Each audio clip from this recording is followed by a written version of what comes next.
ታኩሩን ተውት አትንኩት። ሀገራችሁን የማታውቁ መሪዎች ተቀምጣችኋል። ስድቤን ቅቤ አርጉና ተቀቡት እያልከን እኮ እናንተ አጀንዳችሁ ፖለቲካ ነው፣ አጀንዳችሁ ሃይማኖት አይደለም። የምር ዜናው ውሸት ነው በሉ።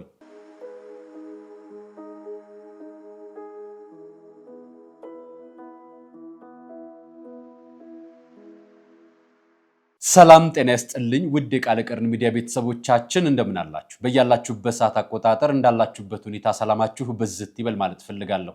ወንድም እህቶቼ፣ ታላቅ ታናሾቼ እንደየእድሜያችሁና እንደየክብራችሁ መጠን ሰላማችሁ ይብዛ። ታሞ የተኙ በሆስፒታል ያሉ በጸበል ስፍራ ያሉ ወገኖቻችን በሙሉ እግዚአብሔር ይማረልን። ዛሬ መረጃዎች ይዤላችሁ መጥቻለሁ። እንኳን ለቅዱስ ገብርኤል አደረሳችሁ እንዳልል ሰንበት ነበር። ቅዱስ ገብርኤል እንዴት አለፈ? እናንተ ጋር እንዴት ነበር? እንኳን ደስ ያላችሁ፣ እንኳን ደስ ያለን። የዓመቱ ታኅሳስ ገብርኤል ብዙዎችን አንደበት ያስከፈተ፣ ጭራቸውን ያስበቀለ፣ ቀንዳቸውን ያስበቀለ ሆኖባቸዋል። ከኛ ውጭ ላሉት ማለት ነው። ብዙዎቹ አንደበታቸውን ሲከፍቱ ሰምተናል። ስለነሱ ጥቂት ነገር እናነሳለን። የኛ ግን ክብረ በዓል ዞር ዞር ብለን እናየዋለን በተወሰነ መልኩ።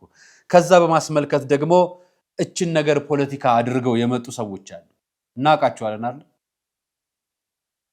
የጳቁሜው ጳጳስ የሐሰተኞች ነቢያት ጳጳስ የጳቁሜው ጳጳስ የምንለው ትዝታው ሳሙኤልን ነው አይደል? የጳቁሜው ጳጳስ ዛሬ ደግሞ በገብርኤሉ መጥቷል። እሱንም እናየዋለን። ከዛ በመካከል ደግሞ እንዲሁ ፍቅር ይዞኛል እናትና አባቴ ኦርቶዶክስ ናቸው እያለ አንደበቱን በቤተክርስቲያን ላይ ክብረ በዓሏ በተነሳ ቁጥር ሁልጊዜ ክፉ ነገር ከሚያቀረሻው ሰው ይዤላችሁ የመጣሁት መረጃ አለኝ። ከሷ አስከትዬ ደግሞ በጣም ያስደነገጠኝን አንድ መረጃ ነግራችኋለሁ። በመንግስት መዋቅር 1 ሚሊዮን ብር የሚከፈላቸው ቀለብ ሻጮች እንዳሉ ማወቅ ትችላላችሁ።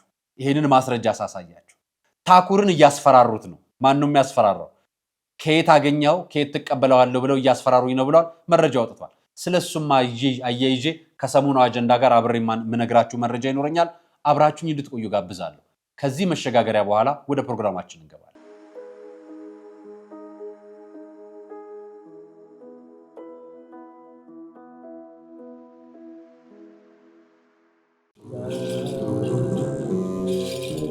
እግዚአብሔር አምላክ ዓለምን ከፈጠረበት ጥበቡ ይልቅ ዓለምን ያዳነበት ጥበቡ ይበልጣል። በእኛ ዘመን ደግሞ በገዳም ያሉ መነኮሳት ከሚደርስባቸው ምድራዊ ፈተና በበለጠ የሰማዩ ቤታቸውን በመናፈቅ የሚያደርጉት ተጋድሎ እጅጉን ያስደንቀኛል። በገዳም ያሉ መናንያን ለሰማዩ ክብር የሰው ልጆች እንዲበቁ፣ ሀገር ሰላሟ እንዲበዛ ክረምቱን በጎርፍ ተፈትነው የበጋውን ሐሩር ተቋቁመው ስለኛ ከጸለዩ የምድራዊ ችግራቸውን ለመቅረፍ እኛ ለምን አለንላችሁ አንላቸውም። ጾሙን የበረከት እንዲያደርግልን ጸሎት ልመናችንን ደግሞ የድንግል ማርያም ልጅ መድኃኔ ዓለም እንዲቀበልልን የሙታንሳ ማር ቅዱስ ሚካኤል አንድነት ገዳም አባቶቻችንን በዓታቸውን እንገንባ። የዲፕሎማቶች መንደር በሆነችው በመሃል ሳር ቤት ከቫቲካን ኤምባሲ አጠገብ ቅንጡ የመኖሪያ አፓርትመንቶችን በካሬ 71500 ብር ከቴምር ሪል ስቴት ከዚህ ቀደም ባለ 2 መኝታ 80 ካሬ በ9.6 ሚሊዮን ብር ስንሸጥ የነበረውን አሁን ላይ በ5.7 ሚሊዮን ብር ሙሉ ክፍያ፣ ባለ 3 መኝታ 139 ካሬ ከዚህ ቀደም በ15 ሚሊዮን ብር ስንሸጥ የነበረውን አሁን ላይ በ9.9 ሚሊዮን ብር ሙሉ ክፍያ በመክፈል የአፓርትመንት ባለቤት ይሁኑ። ቤቶን በ36 ወራት የሚረከቡ ሲሆን ይቅናሽ በአንድ ጊዜ ለሚከፍሉ ደንበኞች ብቻ ነው። ይፍጠኑ። ለ15 ቀናት ብቻ የሚቆይ እንዲሁም በአዋሪ በሚገኘው ሳይታችን ባለ 1 መኝታ በ5.5 ሚሊዮን ብር፣ ባለ 3 መኝታ በ8.4 ሚሊዮን ብር ይዘንሎት ቀርበናል። ብልሆች መልካም አጋጣሚን የሚጠቀሙ ናቸው። ለበለጠ መረጃና ለሳይት ጉብኝት ከታች ባለው ስልክ ይደውሉ።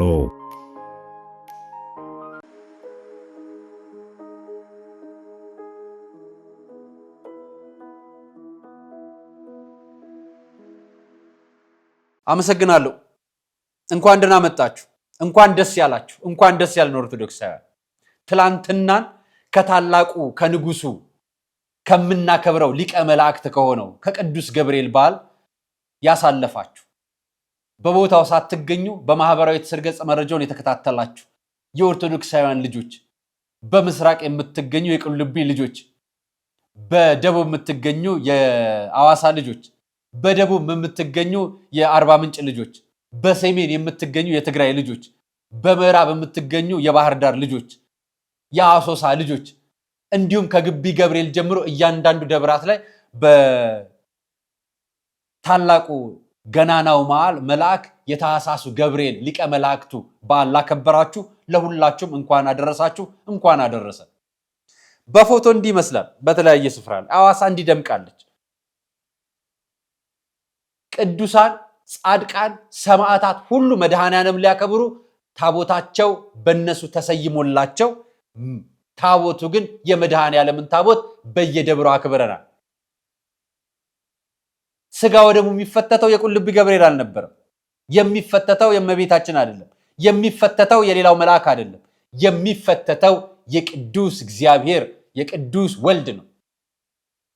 እኛ የምናከብረው የምናመልከው መድኃኔዓለምን ነው።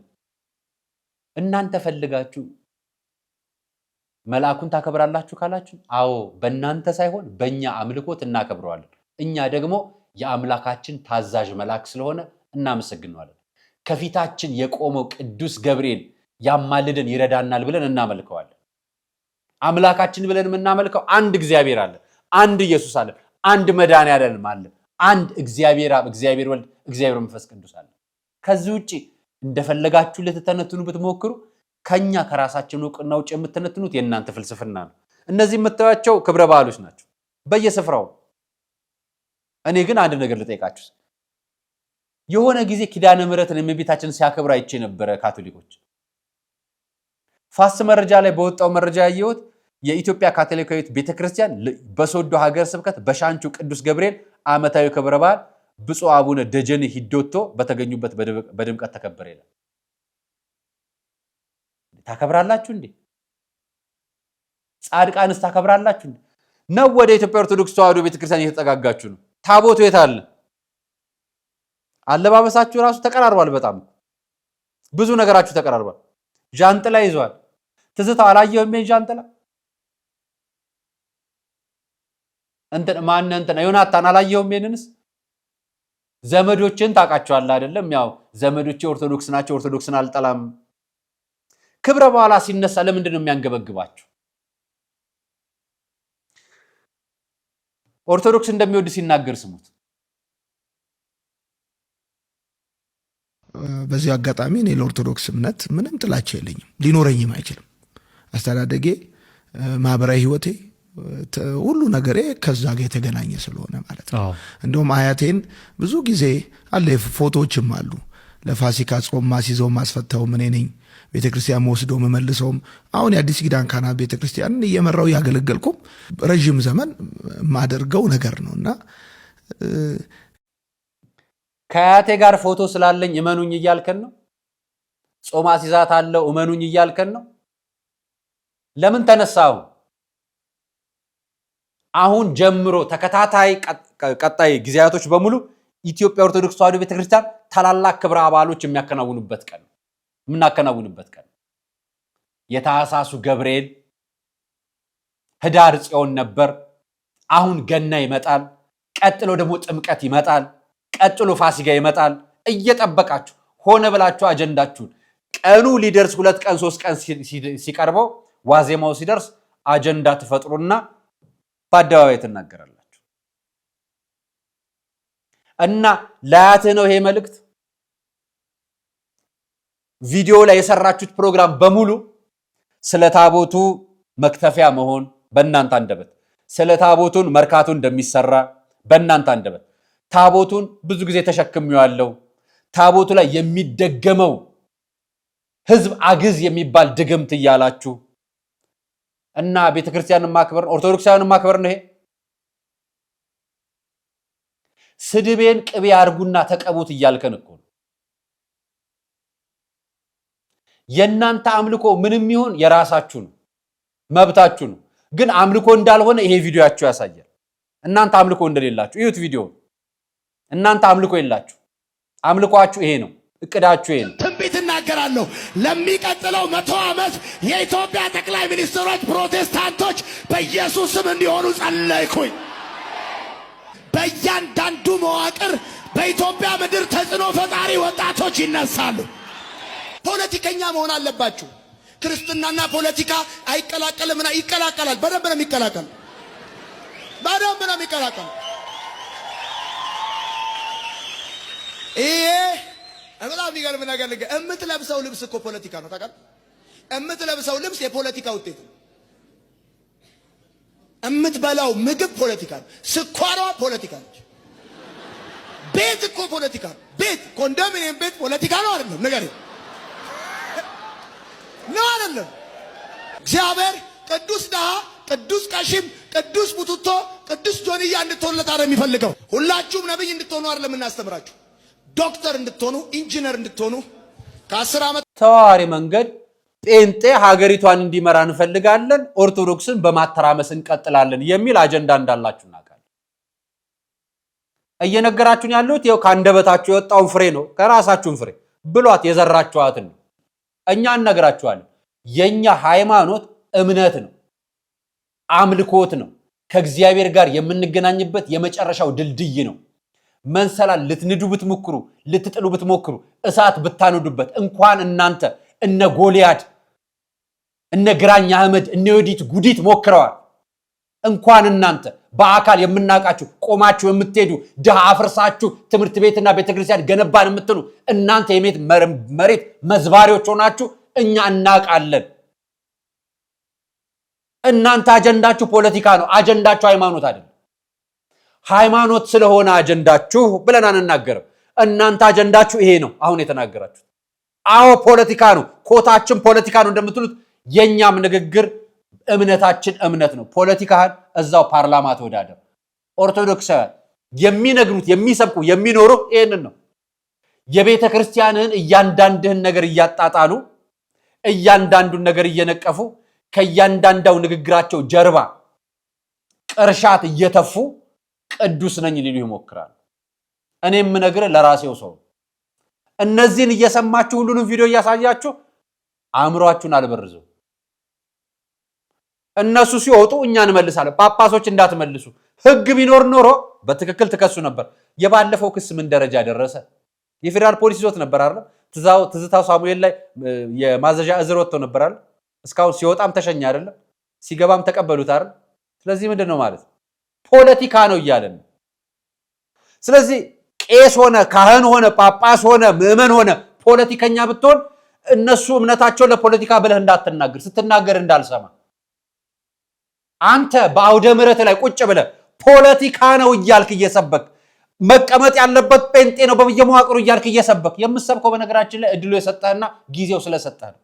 ጊዜ የሰጠው ቅል ድንጋይ ይላል ነው የሚባለው። እና ለእናንተም እንነግራችኋለን። የጀመራችሁት ሂደት ያስቀጠላችሁ ከሆነ ነገ አብረን እናየዋለን መጨረሻው። የጎልያድም ዘመን አልፏል። የግራኛ አህመድም ዘመን አልፏል። የዮዲት ጉዴትም ዘመን አልፏል። ይሄም ዘመን ያልፋል። ዘመኑ ሲያልፍ እንነጋገራለን ወዳጅ።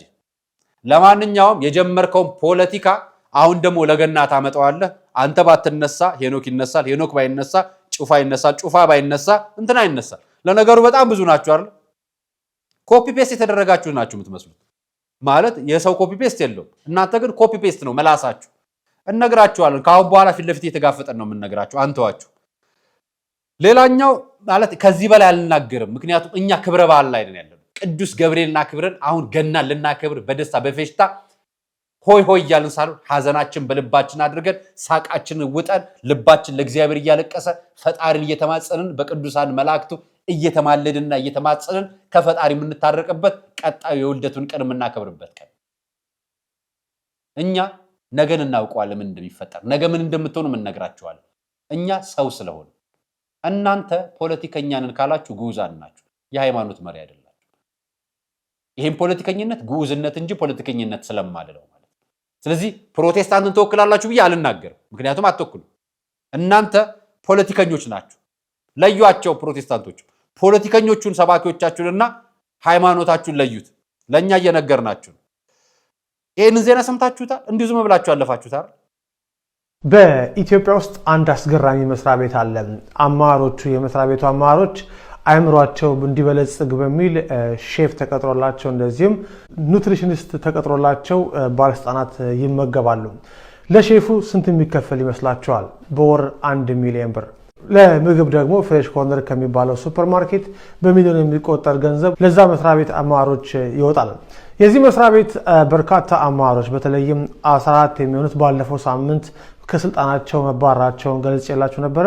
እነዚህ እንግዲህ ባለስልጣናት ላለፉት 3 ዓመታት ወደ ስልጣን ከመጡ በኋላ በየወሩ ሼፍ ተቀጥሮ ያ ሼፍ በየቀኑ የሚመገቡትን ምግብ እየሰራ በ1 ሚሊዮን ብር ደሞዝ ማለት ነው ይመግባቸው እንደነበርና በዛም ብዙ በጣም እንደነበር ተገልጿል።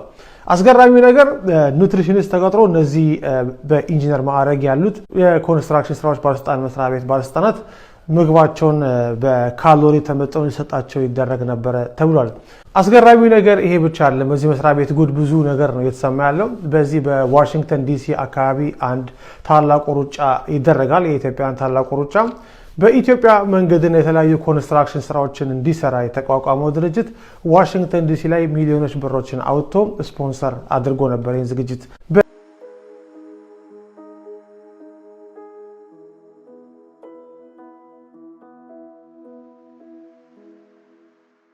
የዲፕሎማቶች መንደር በሆነችው በመሃል ሳር ቤት ከቫቲካን ኤምባሲ አጠገብ ቅንጡ የመኖሪያ አፓርትመንቶችን በካሬ 71500 ብር ከቴምር ሪል ስቴት ከዚህ ቀደም ባለ 2 መኝታ 80 ካሬ በ9.6 ሚሊዮን ብር ስንሸጥ የነበረውን አሁን ላይ በ5.7 ሚሊዮን ብር ሙሉ ክፍያ፣ ባለ 3 መኝታ 139 ካሬ ከዚህ ቀደም በ15 ሚሊዮን ብር ስንሸጥ የነበረውን አሁን ላይ በ9.9 ሚሊዮን ብር ሙሉ ክፍያ በመክፈል የአፓርትመንት ባለቤት ይሆኑ። ቤቶን በ36 ወራት የሚረከቡ ሲሆን ይቅናሽ በአንድ ጊዜ ለሚከፍሉ ደንበኞች ብቻ ነው። ይፍጠኑ። ለ15 ቀናት ብቻ የሚቆይ እንዲሁም በአዋሪ በሚገኘው ሳይታችን ባለ 1 መኝታ በ5.5 ሚሊዮን ብር፣ ባለ 3 መኝታ በ8.4 ሚሊዮን ብር ይዘንሎት ቀርበናል። ብልሆች መልካም አጋጣሚን የሚጠቀሙ ናቸው። ለበለጠ መረጃና ለሳይት ጉብኝት ከታች ባለው ስልክ ይደውሉ።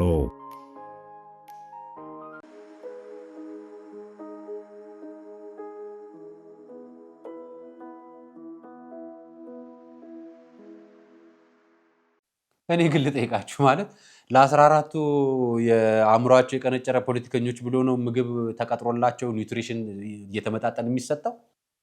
እኔ እኮ ለሆነ ኢቨንት መስሎኝ ነበረ። ይኸው ማለት ኢቨንት ተዘጋጅቶ ለኢቨንቱ ከሚያወጡት ወጪ ኒውትሪሽን ማለት የሼፍ ባለሙያ ቀጥረው ያንን እንግዳ የሚቀበሉበትና ሊመልሱ የሚችሉበትን ለዚህ ሙያ ማስተባበርና መስራት ከውጭ ለሚቀበሏቸው እንግዶች እና ከሚወጣው ወጪ አንፃር ታስቦ የሆቴል ሼፍ ተቆጥሮላቸው ለነሱ ለራሳቸው ቁርስ፣ ምሳ፣ እራት የሚመገቡበት። ባለፈው የጂጂ እህት ነች አይደለም ማንች የሽባባው የምትባል እህት በሚኒስትር ማዕረግ ያለች በድህነት ያልቀነጨረ ፖለቲከኛ የለም አይነት ሐሳብ አንድ አንስታ ነበርና ይሄንን መነሻ አድርገው ነው እንዴ 1 ሚሊዮን ብር ሼፍ የቀጠሩት? ያውም የመንገዶች ዲዛይንና ቁጥጥር ባለስልጣን። የምራችሁን ነው? የመንግስት መስሪያ ቤት ለፖለቲከኛ ወይ ደግሞ ለመሪዎች ከፍተኛ ኃላፊዎች የአእምሯቸው መቀንጨር እንዲፈታላቸው ተብለው በኒውትሪሽን የበለጸገ ምግብ እንዲመገባቸው አንድ ሼፍ ቀጥሮ ጠዋት ማታ እራት ላይ ምግብ ይመግባቸዋል። የምራችሁን ነው?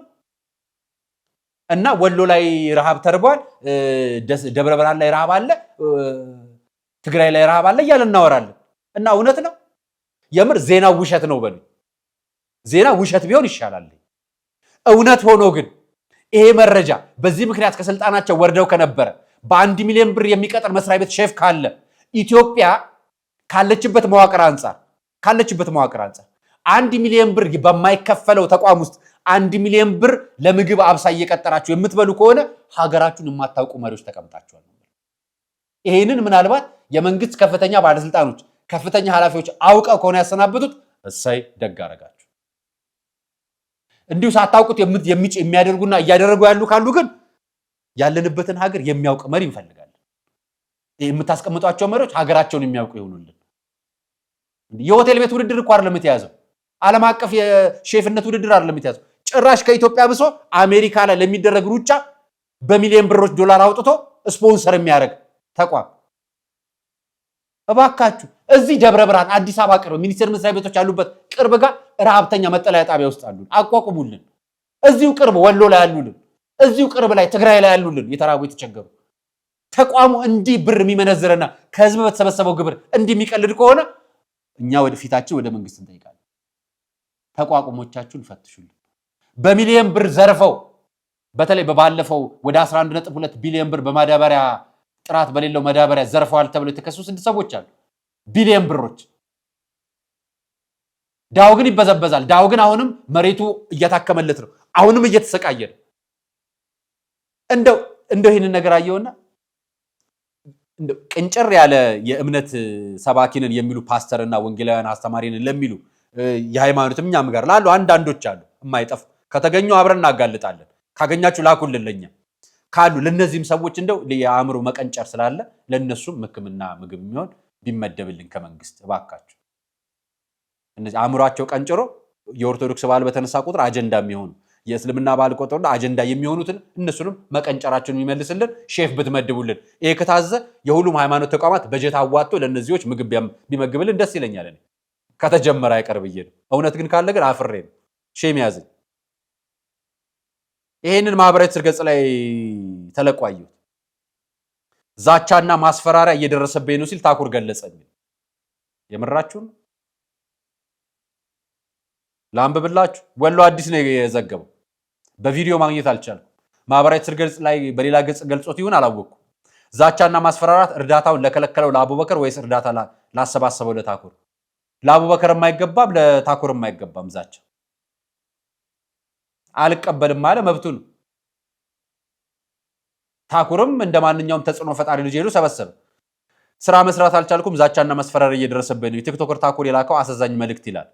የደሴው ቲክቶከር ታኩር ሰሞኑን አግማስ ኢትዮጵያ ቻሪቲ ኦርጋናይዜሽን በሚል ለደብረ ብርሃን ተፈናቃዮች ገቢ ማሰባሰቢያ መርሃ ግብር በተለያዩ የሶሻል ሚዲያ አማራጮች የገቢ ማሰባሰብና ለግል የለግሱ ጥሪ ሲያስተላልፍ የነበረ ሲሆን የሚታወስ ነው። እናም ታኩር በመልእክቱ ምንም በማላውቀው ለተቸገሩ ወገኖች እንድረስ በሚል ከሰዎች ጋር በጋራ በመሆን ተፈናቃዮች ያሉበት ቦታ ድረስ በመሄድ ከሰብአዊ ድጋፍ ለማድረግና የበኩሌን ለመወጣት በሞከርኩ ይህንን በጎ ተግባር ብዬ ያሰብኩትን ስራ ወደ ፖለቲካ ወስደው ስራ ቦታዬ ድረስ በመምጣት ማስፈራራትና ዛቻ እየደረሱብኝ ነውና ህዝብ ይወቀልኝ ብሏል። ዛቻው በወርቁ አይተነው በኩል ያለው ነው። በማላውቀውና ባልዋልኩበት ከሱ ጋር እንዴት ግንኙነት ሊኖር ሆነው ይህን ያክል ገንዘብ ሊረዳህና ለግልህ ጭምር ስጦታ ሊሰጥህ ቻለ በማለት ብዙ መልእክቶችና ማስፈራሪያዎች መጥተውብኛል።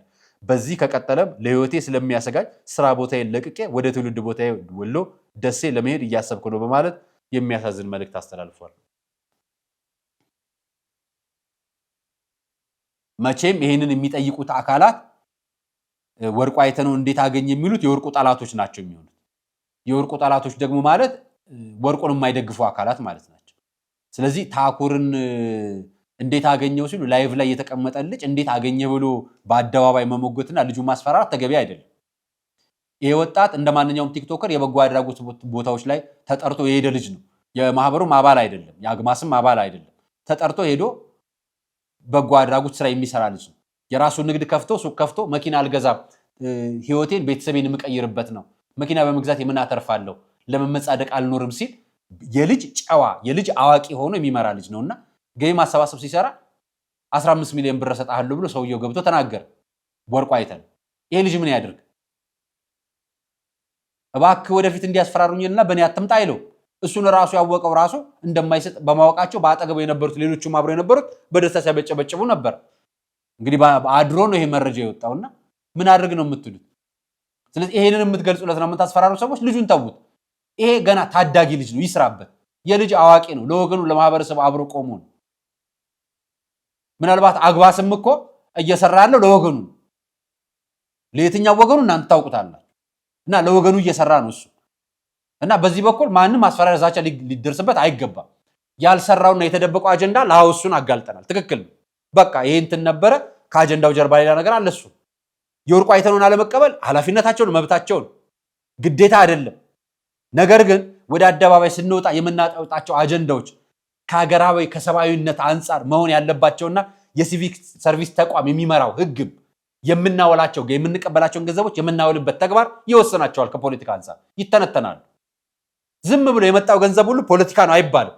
ገንዘቡ መጥቶ የሚውልበትም ዓላማ ከፖለቲካ አንፃር ይተነተናል። ከዛ ውጭ የተለየ ነገር የለም እና ታኩሩን ተውት፣ አትንኩት፣ እባካችሁ አትንኩት። ሰላማዊ ልጅ ነው፣ ሰርቶ ይብላበት፣ እናቱን ይጦርበት፣ ያሳድግበት፣ ቤተሰቦቹን ዘመዶቹን ያሳድግበት፣ እናቱን ደግሞ ይጦርበት፣ በደንብ ያብቃቸው እና አትንኩት ልንላችሁ ነው። ከዛ የዘለላ አትይሉ ለማለት ነው የዛሬ ቆይታ እና ለቀነጨሩ ደግሞ የሃይማኖት ሰባኪ ነን ለሚሉ ደግሞ እንደዚህ ሼፍ ብትልኩልን የቀጠራችሁ የነ ዲዛይንና ቁጥጥር ባለስልጣን ላኩልን እስኪ እኛም እንጠቁማለን። ለአንዳንድ ለቀነጨሩ መቀንጨር ላለባቸው ሰባኪዎች እንላክላቸውና ይሄ ማጋጨታቸውን ያቁሙ። ቀጣይ ለገና የሚነሱበት አጀንዳ ስላላቸው ኦርቶዶክሳውያን ምንም አትፍሩ፣ ቀጥ ብለን እንመልስላቸዋለን። አይዟችሁ፣ ለነሱ አንመለስም። ለነሱ ጳጳስ፣ ቄስ፣ ካህን አይነሳም። ታቦት መክተፊያ ነው ብሎ የተናገረው እሱ ተናግሮ ነው አይደለም ሌሎቹ ምዕመናን የታሰሩት። የእናንተ የፕሮቴስታንት ልጆች የታሰሩት እኮ ሕግ ጥሰዋል ተብሎ እሱ በሰበከው አይደል እንዴ? ታቦት መክተፊያ ነው ያለው ግን አሁንም ቁጭ ብሎ በአደባባይ ይሄዳል። አዲስ አበባ እንጎማለላል፣ ክራባቱን አስሮ በያውደ ምሕረቱ ወላይታ ይሄዳል። ወላይታ ላይ የታሰሩ ልጆች አሉ አይደል? ታቦት መክተፊያ ነው ብሎ አሽፎ ቪዲዮ ለሰሩት ልጆች ታስረዋል አይደል? ሕግ ለነሱ ጠየቀ። ይሄኛውን ግን አሰዳቢውን ግን አይጠይቅምና አሰዳቢውን ሕግ የሚጠይቅልን ዘመን እስኪመጣ ድረስ አብረን መረጃውን ለእናንተ የምናጋራ ይሆናል። የዛሬ ቆይታ ይህን ይመስላል። አርአያ መካሻ ነበር ፕሮግራሙን አዘጋጅቼ ያቀርብኩላችሁ። ሰናይ ቀን።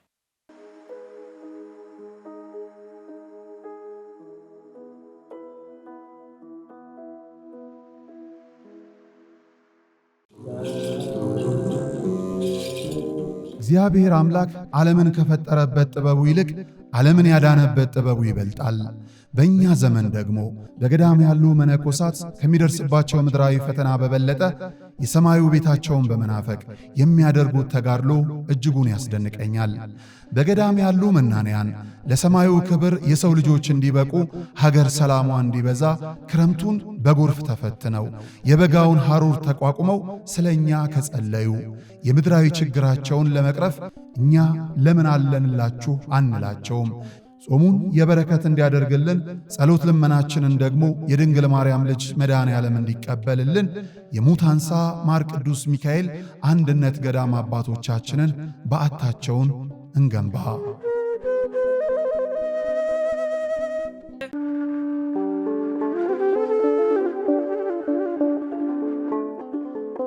በዘመን ብዛት እርጅና ተጫጭኖት በሰው ማጣት መቅደሱ ለፈረሰው ጣጃ አቦአቡ የገብረ መንፈስ ቅዱስ ማን ነው ቀድሞ የሚደርሰው? ምድሩ ለምለም ሀገሩ የጀግና ጦርነት ፈተነው እንጂ የማያውቅ ልመና። ዛሬ ግን አዛውንቶቹ ጉልበት ከርቷቸው፣ ወጣቶቹ ግራ ገብቷቸው የአቡዬ ቤተ መቅደስ ሊፈርስ ተቃርቧልና ስለ አቡዬ ብላችሁ የጻድቁን ቤተ መቅደስ እንገንባ።